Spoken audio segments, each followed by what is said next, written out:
B में दिया जाएगा डिसएग्री, ठीक है, सी में दिया जाएगा स्ट्रांगली एग्री। और इस तरह अगर 18 ईयर से 1 डे भी कम है ना, सो तब भी आप जो है एन कैडेट में अप्लाई नहीं कर सकती। अस्सलाम वालेकुम, hope so all of you are doing well. आज की इस वीडियो में इंशाल्लाह हम एन कैडेट जॉब्स 2024 के ऊपर डिटेल के साथ डिस्कशन करेंगे। देखिए स्टूडेंट्स, पाकिस्तान आर्मी की तरफ से इससे पहले एफएनएस की वैकेंसीज अनाउंस हुई थी, जिसके टेस्ट माशाल्लाह से खत्म हो चुके हैं, जो अगस्त 19 को स्टार्ट हुए थे और राउंड अबाउट 29 सितंबर को ये जो टेस्ट थे ये अपने अख्ताम को पहुंच गए थे। ये जो एफएनएस की वैकेंसीज थी ना, ये बीएससी वालों के लिए थी, यानी जिन्होंने बीएससी किया हुआ था 2 इयर्स का, और साथ साथ जिन्होंने एफएससी की हुई थी ना, सो वो जो है एफएनएस के लिए एलिजिबल थी। लेकिन अब जो है पाकिस्तान आर्मी की तरफ से जिन्होंने बीएस नर्सिंग किया हुआ है 4 इयर्स का, उनके लिए जो है वो जॉब्स अनाउंस की गई हैं। अब एन कैडेट जॉब्स 2024 के लिए एलिजिबिलिटी क्राइटेरिया क्या है, टेस्ट पैटर्न और सिलेबस क्या है, आज की इस वीडियो में हम इन बातों को डिटेल के साथ कवर करेंगे। तो चले आइए अपने वीडियो को स्टार्ट करते हैं।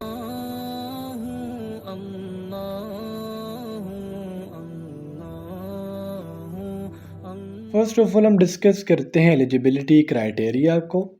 सो देखिए, आपका बीएसएन होना चाहिए 4 ईयर, यानी आपने बीएस नर्सिंग को जो है वो कंप्लीट किया होगा। सो तब जाके आप एन कैडेट जॉब्स 2024 में अप्लाई कर पाएंगी। या फिर अगर आप फाइनल ईयर की स्टूडेंट है ना, सो तब भी आप जो है वो एन कैडेट जॉब्स में अप्लाई कर सकती हैं। एज लिमिट इसके लिए 18 से लेके 23 ईयर्स तक है, ओके, यानी कम से कम आपकी एज 18 ईयर्स और ज्यादा से ज्यादा 23 ईयर्स होनी चाहिए। अगर 23 ईयर्स से 1 डे भी ज्यादा है तो आप इसमें अप्लाई नहीं कर सकती। और इस तरह अगर 18 ईयर्स से 1 डे भी कम है ना, सो तब भी आप जो है एन कैडेट में अप्लाई नहीं कर सकती। मैरिटल स्टेटस आपका अनमेरिड होगा, यानी आप शादीशुदा नहीं होनी चाहिए, तब जाके आप इस पोस्ट के लिए एलिजिबल होंगी। हाइट इसके लिए रिक्वायर्ड है 152.5 सेंटीमीटर, या मेरे ख्याल से ये 152.2 सेंटीमीटर है, और इसमें सिर्फ और सिर्फ फीमेल जो है वो अप्लाई कर सकती हैं। नेक्स्ट आ जाए इसके टेस्ट पैटर्न और सिलेबस की तरफ। सो फर्स्ट ऑफ ऑल देखिए, सिलेबस में इसके मेन 2 पोर्शन होंगे। एक होगा इंटेलिजेंस टेस्ट और सेकंड जो पोर्शन है ना वो होगा एकेडमिक का। फर्स्ट ऑफ ऑल हम डिस्कस करते हैं इंटेलिजेंस टेस्ट को। देखिए, आपको पता है कि इंटेलिजेंस टेस्ट के मेन होते हैं 2 पोर्शन। एक होता है वर्बल इंटेलिजेंस टेस्ट और एक होता है non verbal intelligence test. Verbal intelligence test के टोटल होंगे 84 एमसीक्यूज और ये अपने करने होते हैं 30 मिनट्स में। इट्स मीन कि आपने 1 मिनट में कितने एमसीक्यूज करने हैं, वो है 3, सो तब जाके आप 84 एमसीक्यूज को अटेम्प्ट कर पाएंगे।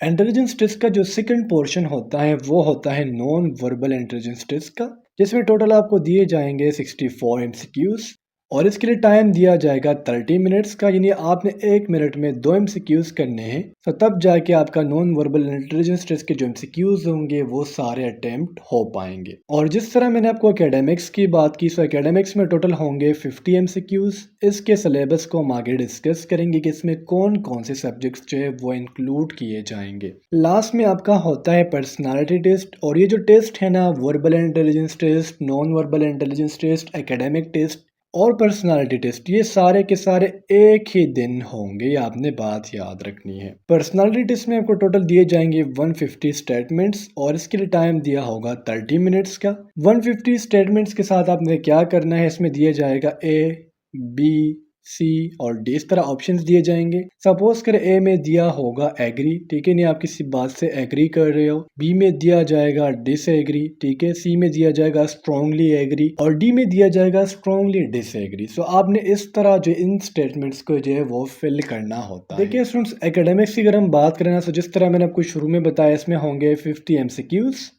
और 30 मिनट्स का आपको टाइम दिया जाएगा। अब ये आपके टोटल सब्जेक्ट्स होते हैं जो आपने बीएस नर्सिंग में पढ़े होते हैं 4 ईयर में। तो फर्स्ट ईयर की अगर हम सब्जेक्ट्स की बात करें तो देखिए, इसमें माइक्रोबायोलॉजी है, एनाटॉमी एंड फिजियोलॉजी है, बायोकेमिस्ट्री है, fundamental of nursing, English 1, English 2, applied nutrition, Islamic studies and Pakistan studies. इस तरह अगर हम सेकेंड ईयर की बात करें तो इसमें फार्माकोलॉजी है, नर्सिंग इथिक्स है, मैथमेटिक्स है, पैथोफिजियोलॉजी 1 एंड 2 है, डेवलपमेंटल साइकोलॉजी है, एडल्ट हेल्थ नर्सिंग है एंड सो ऑन। अब आप कहेंगे कि सर हमने इतने ज़्यादा सब्जेक्ट्स पढ़े हैं, इसमें कौन से सब्जेक्ट से एमसीक्यूज बनाए जाएंगे।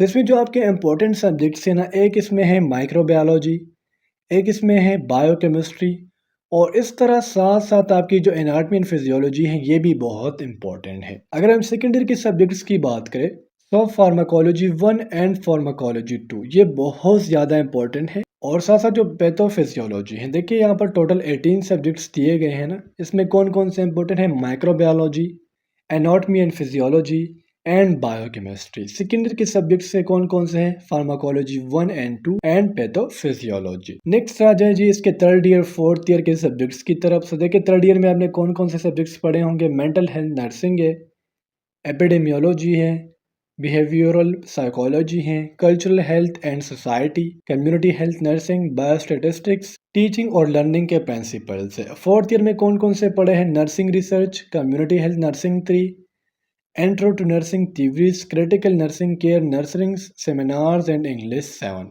अब अगर इसमें हम ओवरऑल देखें ना, तो यहाँ पर आपकी मेंटल हेल्थ नर्सिंग बहुत ज़्यादा इंपॉर्टेंट है, और साथ साथ जो एपिडेमियोलॉजी है ये बहुत ज़्यादा मैटर करती है कि इससे आपके एमसीक्यूज लाजमी आएंगे। और साथ साथ अगर हम बात करें ना, तो यहाँ पर बायोस्टैटिस्टिक ये भी बहुत ज़्यादा इंपॉर्टेंट है। तो अगर हम ओवरऑल बात करें ना, तो फर्स्ट ईयर और सेकंड ईयर के सब्जेक्ट से हमने 6 सब्जेक्ट्स पिक किए, जिसमें microbiology, anatomy and physiology, biochemistry, pharmacology 1, pharmacology 2 and pathophysiology है। इस तरह थर्ड ईयर फोर्थ ईयर के जो सब्जेक्ट्स हैं, इसमें हमने mental health nursing, epidemiology, behavioural psychology, biostatistics और इस तरह नर्सिंग रिसर्च के सब्जेक्ट्स पिक किए। इन्हीं सब्जेक्ट से इंशाल्लाह आपके एमसीक्यूज आएंगे, और इसकी जो वैकेंसीज ना बताया जा रहा है कि वो जून 25 में अनाउंस की जाएंगी। लेकिन चूंकि ऑफिशियल वेबसाइट पर ये अनाउंस किया गया था कि इंशाल्लाह एन कैडेट के जॉब जो है वो अनाउंस होंगे, और ये जो खबर थी 2024 में आई, तो दैट्स वाई मैंने इसको टाइटल दिया है एन कैडेट जॉब्स 2024 का। तो उम्मीद करता हूँ आपको आज की वीडियो अच्छी लगी होंगी। नेक्स्ट वीडियो में मिलते हैं।